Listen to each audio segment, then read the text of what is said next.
الاضحیٰ کا مبارک دن آنے والا ہے۔ پوری دنیا میں لوگ حضرت ابراہیم علیہ السلام کی یاد میں اس دن قربانی کرتے ہیں۔ بہت سارے لوگ اس بات سے واقف نہیں ہیں شاید کہ یہ دن ہم کیوں مناتے ہیں، اس دن کا فلسفہ کیا ہے، مقصد کیا ہے، کیوں منایا جانے لگا، فائدے کیا ہیں۔ اللہ تبارک و تعالیٰ نے اس دن کو اتنی عزتیں کیوں عطا فرمائی؟ جب تک یہ بات نہ پتہ لگ جائے کہ عید الاضحیٰ، جس کو بقرہ عید کہتے ہیں، عید قربان کہتے ہیں، کہ اس کا مقصد کیا ہے، تب تک اس عمل کے اندر لذت پیدا نہیں ہوگی۔ اور اگر اس کے فلسفے کو جاننا ہے تو ہمیں اپنے پیارے نبی حضرت محمد رسول اللہ صلی اللہ علیہ وسلم کی زندگی پڑھنی ہے۔ رسول اللہ صلی اللہ علیہ وسلم کی باتیں جو ہیں، جو احادیث کی شکل میں موجود ہیں، ان کا مطالعہ کرنا ہے، قرآن پاک کی ان آیات کو دیکھنا ہے جہاں اللہ تعالیٰ نے اس واقعے کا ذکر کیا ہے۔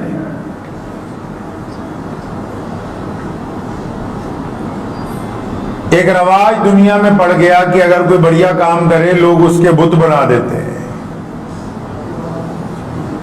کوئی مشہور آدمی ہو اس کے نام پہ سڑک کا نام رکھ دیتے ہیں، کوئی اور زیادہ مشہور آدمی ہو اس کے نام پہ ایئرپورٹ کا نام رکھ دیتے ہیں، شہر کا نام بدل دیتے ہیں۔ کیوں؟ تاکہ وہ یادگار قائم رہے۔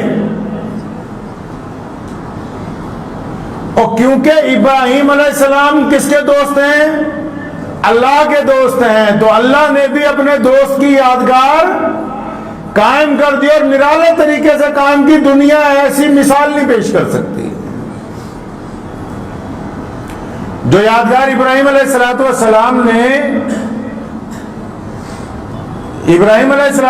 نے جو کام کیا، اللہ نے اس کی یادگار ایسی قائم کر دی کہ قیامت تک آنے والے لوگ جو ہیں اس کو نہ صرف ادا کرتے ہیں، اس چال پہ چل کے دکھاتے ہیں۔ تو عید الاضحیٰ کے موقع پہ پتہ یہ لگا کہ اللہ کو جو لوگ پسند آ گئے، اللہ نے جن سے محبت کی اور اللہ نے جن کو اپنے دوست کا درجہ دیا، تو ایسی دوستی کی مثال قائم کر دی کہ قیامت تک آنے والے مسلمانوں کو حکم دیا گیا کہ جب تک تم میرے دوست کی والی ادا نہیں اپناؤ گے، میرے دوست کے طریقے پر نہیں چل کے دکھاؤ گے، تب تک تمہارا حج قبول نہیں ہوگا، تمہاری قربانی قبول نہیں ہوگی۔ اور صرف اکیلے دوست ہی نہیں، اللہ نے اپنے دوست کے پورے گھرانے کو عزتوں سے نوازا ہے۔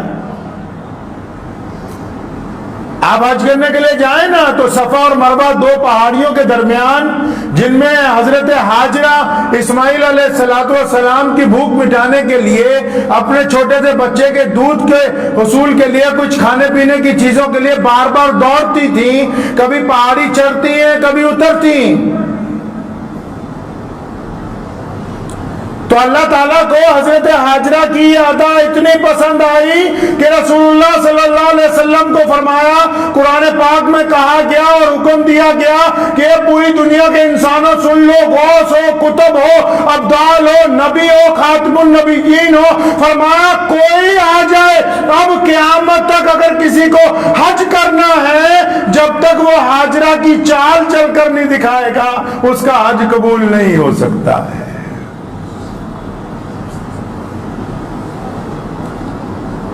حضرت ابراہیم علیہ السلام اللہ کے دوست تھے۔ اللہ تبارک و تعالیٰ نے ان کو رسول اللہ صلی اللہ علیہ وسلم کے دادا نبی ہونے کا درجہ عطا فرمایا۔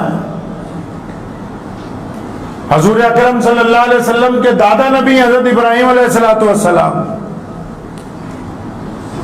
13 سال کی عمر ہے حضرت اسماعیل علیہ السلام کی، 13 سال کی عمر۔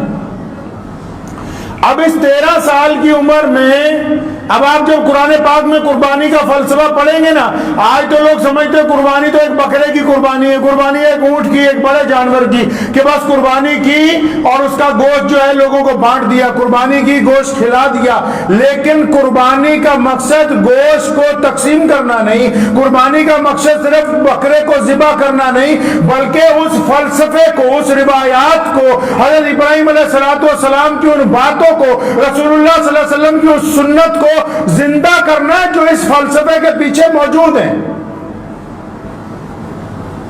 اب وہ کیا فلسفہ ہے جی؟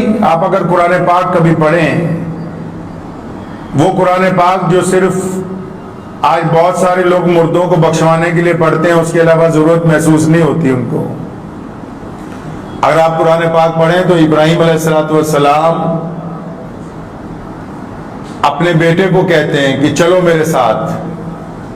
13 سال کی عمر حضرت اسماعیل علیہ السلام کی، اور یہ بھی یاد رکھیں کون ہے اسماعیل علیہ السلام؟ حضرت اسماعیل علیہ السلام وہ شہزادے ہیں کہ جن کو اللہ سے راتوں کو اٹھ کے مانگ کے لیا۔ حضرت سارہ کے بطن سے اولاد نہیں ہوئی، پھر حضرت ہاجرہ سے ابراہیم علیہ السلام کا نکاح ہوا، مدتوں کے بعد ایک بچہ پیدا ہوا، بے انتہا خوبصورت اور ایسا بچہ کہ جس کی پیشانی کے اندر نور محمد صلی اللہ علیہ وسلم چمک رہا ہے، ایسا شہزادہ۔ ابراہیم علیہ السلام نے اپنے 13 سال کے بیٹے اسماعیل علیہ السلام کو کہا کہ چلو۔ باپ بیٹا جب گئے تو رستے میں میوچل انڈرسٹینڈنگ ہو رہی ہے۔ آج کل آپ نے سنا ہوگا نا، اکثر ماں باپ لڑ پڑتے ہیں آپس میں بچوں کے لیے، اکثر والد اور بیٹا لڑ پڑتے ہیں آپس میں۔ ابراہیم علیہ السلام نے کوئی بات چھپائی نہیں، اپنے فرزند کو کہا باقاعدہ کہ میرے بیٹے میں نے خواب دیکھا ہے کہ میں اپنے رب کی رضا کے لیے، میں اللہ کی رضا کے لیے تجھے اللہ کے راستے میں قربان کرنے کے لیے لے جا رہا ہوں، میں تجھے اللہ کے راستے کے اندر قربان کر دوں گا۔ اپنے پتر کو کہا، بیٹے کو بڑی میٹھے انداز میں کہا، اور آپ اندازہ لگائیں کبھی قرآن پاک پڑھیں، ان کی یہ بات سننے کے بعد اسماعیل علیہ السلام کے تیور بدلے نہیں۔ آج اب چھوٹے سے بچے کو ذرا اس کے مزاج کے خلاف بات کہیں تو بچہ اڑ جاتا ہے اپنی جگہ۔ پڑھیں قربانی کا فلسفہ کیا ہے۔ کیا کوئی ایسا دوست ہے جو اپنے دوست کی رضا کے لیے اپنی اولاد کو قربان کرنے کے لیے تیار ہو؟ اللہ نے لامثال دوستی کی مثال پیش کی ابراہیم علیہ السلام کے ذریعے، اور پھر وہ دوست جب اپنے بچے کو کہتا ہے کہ میں تجھے اللہ کے راستے میں قربان کرنے کے لیے چاہ رہا ہوں، تو بچہ بھی آگے محبت سے کہتا ہے ابو جی آپ کیوں فکر کرتے ہیں، آپ کا رب جس بات میں راضی ہے، آپ جس بات میں راضی ہے میں بھی اس بات میں آپ کے ساتھ راضی ہوں۔ قربانی کے فلسفے نے سکھایا کہ اپنے دوست کے لیے کیسے قربانی دینی، اور پھر یہ فلسفہ اولاد کو یہ درس دیتا ہے کہ اپنے ماں باپ کا کہنا کیسے ماننا ہے۔ کیا اس سے بھی بڑی کوئی بات ہو سکتی ہے کہ ایک بچے کو کہا جائے کہ تیری گردن اتار دی جائے گی اللہ کے راستے کے اندر، اور وہ بچہ آگے سے کچھ بھی نہ کہے؟ اسماعیل علیہ السلام نے کر کے، یہ کوئی قصہ کہانی نہیں ہے، یہ کائنات کی وہ زندہ مثال ہے کہ تمام فرشتے حیرت کے اندر پڑ گئے اور اللہ تعالیٰ کی طرف دیکھتے ہیں، الہ العالمین یہ کیا ماجرا؟ فرمایا تم تو کہتے تھے کہ انسان کو خلیفہ نہ بناؤ، یہ انسان جو ہے خلیفہ نہیں بن سکتا، یہ دیکھو آج میرا خلیفہ میرے نام کے اوپر کیا کرنے کے لیے جا رہا ہے، ذرا دیکھو۔ اب جب اسماعیل علیہ السلام اور حضرت ابراہیم علیہ السلام وہاں پہنچ گئے نا، میرے کچھ غیر مسلم دوستوں نے مجھے ایک دن پوچھا کہ آپ کنکر کیوں مارتے ہیں، وہاں شیطان تو نہیں ہے؟ میں نے کہا شیطان نہیں ہے، ہم اس رسم کو ادا کرتے ہیں کہ اپنے دل کے اندر اس بات کا یقین کر لیں کہ جب شیطان ہمیں صحیح راستے سے بھٹکائے گا تو ہم ابراہیم علیہ السلام کی اس سنت کو زندہ کرتے ہوئے شیطان کی بات ماننے کے بجائے اپنے رب کی بات مانیں گے۔ حضرت ہاجرہ کو جا کے شیطان نے کہا کہ وہ لے گیا تمہارا میاں تمہارے بچے کو، کہنے لگی نہیں نہیں وہ اپنے دوست کے یہاں لے کے گئے۔ کہا دوست کون تجھے پتا نہیں ہے؟ ان کا دوست اللہ ہے اور وہ اپنے اللہ کے راستے میں اسے قربان کرنے کے لیے لے کے جا رہے ہیں۔ تو حضرت ہاجرہ نے فرمایا تھا، کہنے لگی اگر وہ اپنے رب کے راستے میں میرے بچے کو قربان کرنے کے لیے لے کے جا رہے ہیں تو یقیناً تو شیطان ہے، کوئی اور بندہ اپنے رب کے لیے دینے والی چیز کا انکار نہیں کر سکتا ہے۔ قربانی کے فلسفے میں وفاداری چھپی ہے، قربانی کے فلسفے میں بیٹے کی باپ کے ساتھ اطاعت چھپی ہے، قربانی کے فلسفے میں ایک ماں کی اپنے رب کے ساتھ اور ایک ماں کی اپنے خامد کے ساتھ اور ایک ماں کی اپنے بیٹے کے ساتھ وہ محبتیں چھپی ہیں جو اس نے لامثال قربان کر کے قیامت تک آنے والے حاجیوں کو مجبور کر دیا کہ چاہے تم بوڑھے ہو چاہے نوجوان ہو، آؤ صفا اور مروہ کے اوپر آ جاؤ۔ اللہ فرماتے کہ چلو میری حاجرہ کی طرح چل کے دکھاؤ گے تب تمہارا حج قبول کروں گا، ورنہ تمہارا حج نہیں ہو سکتا ہے۔ لوگ سمجھتے ہیں کہ صرف قربانی کا نام بکرے ذبح کرنا ہے، قربانی کا نام اپنے آپ کو اپنے رب کے لیے نچھاور کرنا، قربانی کا نام اپنی انا کو اپنے رب کے لیے نچھاور کرنا، قربانی کا نام اپنی جھوٹی شان و شوکت کو اپنے رب کے نام پر نچھاور کرنا، قربانی کا نام اپنے باپ کا کہنا ماننا، قربانی کا نام اپنی محبتوں کو قربان کر دینا اس راستے کے اندر جو رب کی رضا کے لیے بنایا گیا ہو۔ اس فلسفے کو پیچھے چھوڑ کے سمجھ رہے ہیں کہ صرف ایک جانور ذبح کر دیا۔ جانور تو اس لیے ذبح ہوا کہ جب ابراہیم علیہ السلام نے رسی ساتھ میں لے گئے تھے، اپنے پتر نو کیا نا تجھے اللہ کے راستے میں قربان کرنا ہے، فرمایا ابو جی میں تیار ہوں۔ تو اسماعیل علیہ السلام کو لٹایا تو رسی سے دونوں پیر اور دونوں ہاتھ باندھ دیے اور سر جو ہے پتھر پہ رکھ دیا، آنکھوں پہ پٹی باندھ لی خود ابراہیم علیہ السلام نے۔ جب چھری چلانے لگے نا اسماعیل علیہ السلام نے کہا ابا جی رکیے، اچانک حیران ہوئے، فرمایا بیٹا کیا بات ہو گئی؟ ابھی تو تم کہہ رہے تھے میں راضی ہوں۔ فرمایا سونے ابا جی میں تو اب بھی راضی ہوں، میں تو یہ کہنا چاہتا ہوں کہ یہ جو میرے پیر اور ہاتھ باندھے ہیں ان سے رسیاں کھول دیں تاکہ کل جب ہمارے باپ لوگ تاریخ لکھیں گے، جب ایک مصنف اتہاس لکھنے کے لیے جائے گا وہ یہ نہ لکھے کہ اسماعیل کے ہاتھ پیر باندھ کے اس کو قربان کیا گیا، وہ یہ لکھے کہ اسماعیل نے اپنے باپ کا کہنا مانتے ہوئے اپنے ہاتھ پیر کھلوا کے اللہ کے راستے کے اندر اپنی جان قربان کی تھی۔ تو ابراہیم علیہ السلام نے اپنے بیٹے کے ہاتھ پیر کھول دیے۔ ہے ایسی کوئی مثال؟ میوچل انڈرسٹینڈنگ آج ہوتی ہے کوٹھی خریدنے کے لیے، گاڑی خریدنے کے لیے، ٹھگی مارنے کے لیے، پکنک پہ جانے کے لیے۔ کیا ایسی کسی باپ باپ میں میوچل انڈرسٹینڈنگ ہے کہ آؤ اللہ کے راستے میں قربانی دے دے؟ کوئی ایسی مثال پیش کر سکتا ہے؟ ابراہیم علیہ السلام نے چھری اٹھائی اور پوری طاقت کے ساتھ، قرآن پڑھیں آپ، پوری طاقت کے ساتھ چھری اپنے صاحبزادے کی گردن پر پھیرتے، چھری چلتی نہیں ہے اور چھری کو ڈانٹتے، ساتھ میں ایک لکڑی بڑی زور سے چھری کو اس لکڑی پہ مارا، لکڑی کے 2 ٹکڑے ہو گئے اور چھری کو کہتے ہیں تو چلتی کیوں نہیں؟ کہنے لگی آپ خلیل ہیں، آپ کہتے ہیں چل، وہ رب جلیل ہے، وہ 70 مرتبہ کہتا ہے کہ نہیں چلنا۔ کہتا ہے رب کہتا ہے کہ نہیں چلنا، آپ کہتے ہیں چل۔ آخر پھر ایک دفعہ دوبارہ جب کوشش کی، بڑی تیز چھری چلائی تو گردن کٹ گئی، خون کے پھوارے نکلنے لگے۔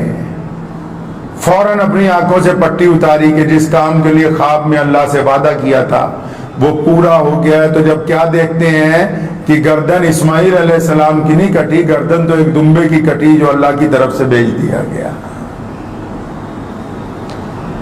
ابراہیم علیہ السلام کی یہ جو سنت ہے، اس کے پیچھے قربانی کا جو فلسفہ چھپا ہوا ہے، یہ جو جانور قربان کر دیا، اس وقت سب سے زیادہ قیمتی چیز لوگوں کے پاس مال کی شکل میں جانور ہوا کرتے تھے۔ اپنے بیٹے کو قربان کرنے جاتے ہیں، اللہ تعالیٰ خوش ہیں۔ اللہ نے کہا قرآن پاک میں کہ ابراہیم نے اپنا خواب سچ کر دکھایا، ابراہیم کے پاؤں میں لغزش نہیں آئی، ابراہیم علیہ السلام کا ارادہ کوئی تبدیل نہیں کر سکا، شیطان کو بھی وہاں سے ڈانٹ کر بھگا دیا انہوں نے۔ اب اس قربانی کا فلسفہ کیا ہے؟ سونے رسول صلی اللہ علیہ وسلم نے ہمیں سکھایا کہ میرے دادا ابراہیم نے قربانی کی، ہم بھی اس لیے قربانی کرتے ہیں۔ کیوں؟ ہمارے اندر قربانی کا جذبہ قائم رہے۔ قربانی کس بات کی؟ اپنے رب کے حکم پر چلنے کی. رب نے ہی تو کہا ہے کہ تم جھوٹ بولنا چھوڑ دو. رب نے ہی تو کہا کہ تم دوسرے کی ماؤں بہنوں بیٹیوں کی طرف غلط نگاہ سے نہ دیکھو. رب نے ہی تو کہا کہ سود نہ کھاؤ. رب نے ہی تو کہا کہ تم بے ایمانی نہ کرو. رب نے ہی تو کہا کہ تم پڑوسیوں کی مدد کے لیے ہاتھ بڑھاؤ. رب نے ہی تو کہا کہ تم ماں باپ کی اطاعت کرو. اللہ تعالیٰ کا حکم ہے کہ ابراہیم کے فلسفے پر چلنا ہے, ملت ابراہیم کو. علامہ اقبال نے کہا تھا نا, یہ فیضان کرم ہے, یہ مکتب کی کرامت ہے, سکھائے کس نے اسماعیل کو آداب فرزندی. آج کی جو قربانی ہے وہ ہم سے کیا مانگتی؟ اسلام نے قربانی ان لوگوں کے اوپر فرض کی ہے, جانور ان لوگوں پہ ذبح کرنا فرض کیا کہ جو مالدار ہیں, جو زکوٰۃ دیتے ہیں.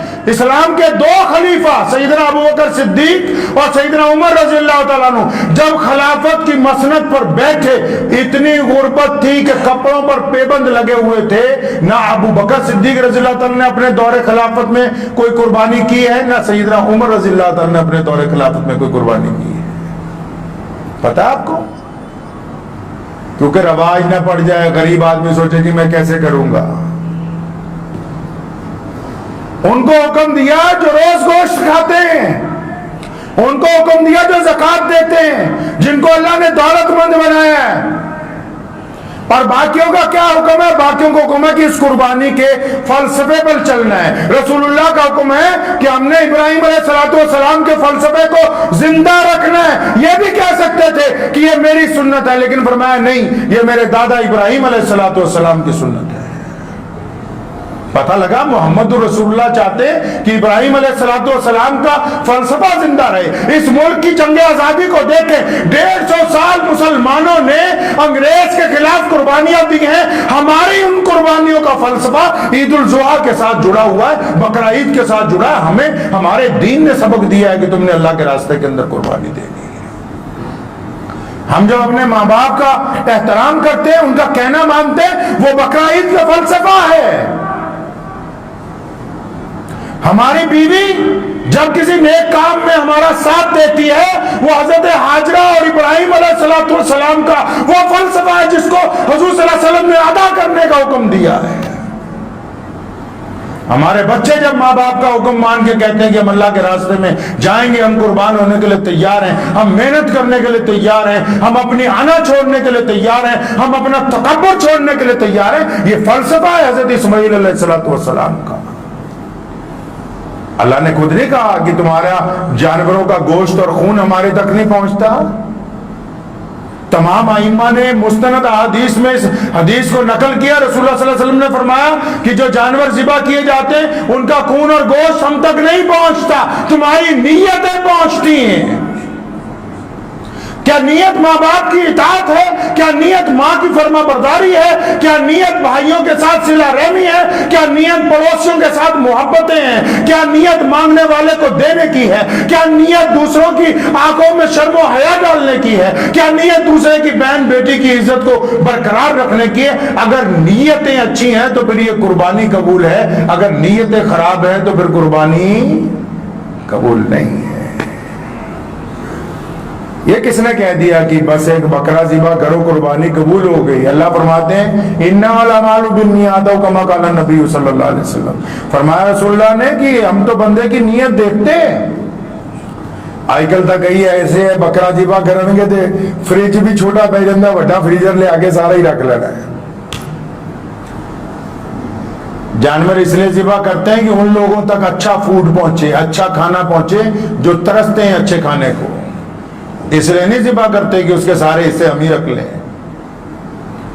اس لیے کرتے ہیں قربانی کہ اللہ نے ہم کو مال دیا ہے تو ہم ان لوگوں تک پہنچائیں بہترین کھانا جن کو نصیب نہیں ہے. قربانی کا فلسفہ یہی ہے کہ ہم میں کرنا چھوڑ دیں. ہمارے اندر جو تکبر ہے اس کو بھی ذبح کرنا ہے.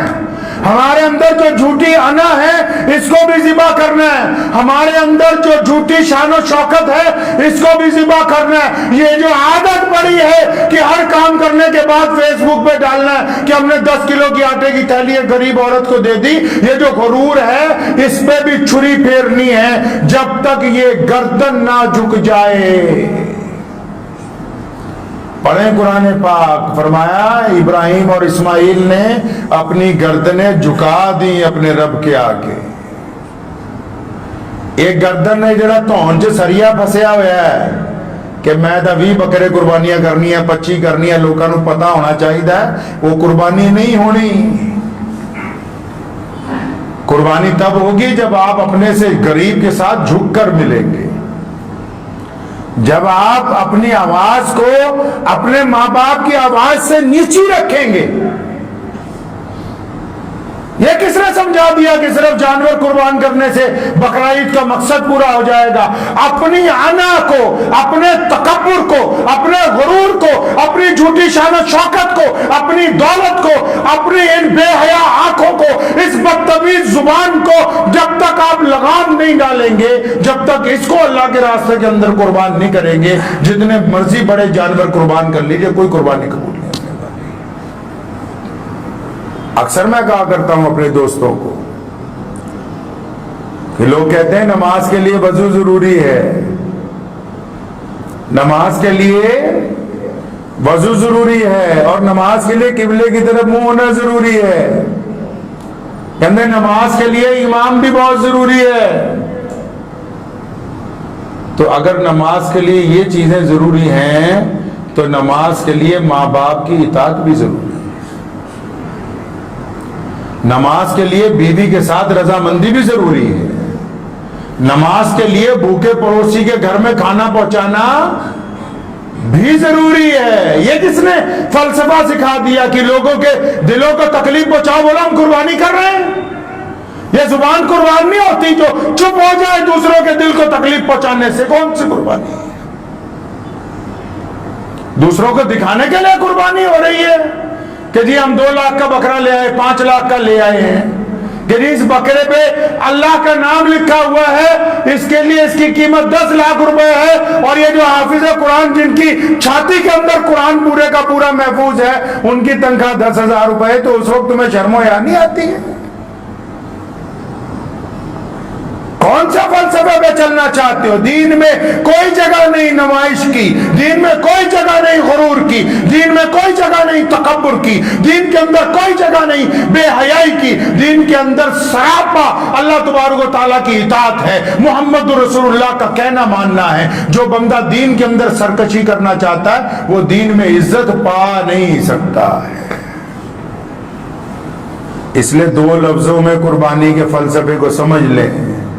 مجھے بہت سارے لوگوں نے کہا کہ یہ بتا دینا کون سا جانور کرے کون سا نہ کرے، کون سے جانور میں کتنے عیب ہو جائے گی کہ کون سے جانوروں میں کتنے ہو نہیں ہوگی۔ تو میں نے انہیں محبت سے کہا، میں کہا اس پہ تو ساری دنیا ہی بات کر رہی ہے، صبح شام فون ہی اسی بات کے آ رہے ہیں کہ جی کان کٹا ہوا ہے، پیر پہ نشان ہے، قربانی ہوگی نہیں ہوگی۔ یہ جو دل کے اندر غرور اور تکبر بھرا ہوا ہے ذرا اس کے اوپر بھی تھوڑی سی گفتگو ہو جائے۔ جانور کا تو فلسفہ سیدھا سا ہے، جو آپ کے دل کو بھا جائے، آپ کا دل کہے کہ یہ اعلیٰ چیز ہے تو وہ بہتر ہے، جائز ہے۔ جب آپ کا دل نہیں مانتا تو بس جائز نہیں، وہ تو 2 لفظ معاملہ ہے۔ تو اس لیے اپنے دل کو تابع کریں اللہ اور اس کے رسول کے۔ ابراہیم علیہ السلام نے سکھایا کہ دیکھو میں نے اللہ سے دوستی کی، میرے رب نے خواب میں کہا کہ ابراہیم بیٹا قربان کرو، بیٹے کو کہا، بیٹا بھی کہتا ابو جی جیسا آپ کا رب چاہتا ہے میں بھی وہی کروں گا۔ بیوی کو شیطان نے جا کے کہا تیرے بیٹے کو قربان کر دے گا جو ایک ہی اولاد ہے اور سالوں کے بعد ملی ہے، کہنے خبردار میرا رب اگر یہ چاہتا ہے تو میں اپنے خامد کے ساتھ۔ تو کبھی گھر میں بیٹھ کے کسی کی بھلائی کا پروگرام بھی بناؤ، کبھی گھر میں بیٹھ کے یہ بھی سوچو کہ ہم نے قربانی دینی ہے اس جھوٹی شان و شوکت کی جس کی وجہ سے اپنے سکے بھائی سے ناراضگی ہے سالوں سے، کہ اس عید پر اس جھوٹی شان و شوکت کی قربانی دیتے ہوئے اس کے دروازے پہ پہنچیں گے, دروازہ کھٹکھٹا کے کہیں گے کہ اللہ واسطے مجھے معاف کر دے, ہم اس کے گلے ملیں گے. کبھی ایسی قربانی دینے کی بھی کوشش ساتھ میں کی جائے گی کہ نہیں؟ کبھی گھر میں بیوی اور بچے بیٹھ کے یہ بھی تو ارادہ کریں کہ فلاں رشتہ دار بہت زیادہ غریب ہے, اللہ نے ہمیں بہت کچھ دیا, کیا اس کو ایک وقت میں اتنی دولت نہ دے دے کہ یہ سٹینڈ ہو جائے, اس کا کاروبار چل پڑے؟ کیا گھر میں بیٹھ کے کبھی کیسا ارادہ نہیں ہوگا کہ میرا پڑوسی بڑا پریشان حال ہے, اس کے گھر دکھوں سے بھرا ہوا ہے, اور اللہ نے ہمیں بڑی رحمتوں سے نوازا ہے کہ ہم اپنے پڑوسی کی مدد کے لیے ہاتھ نہیں بڑھائیں گے؟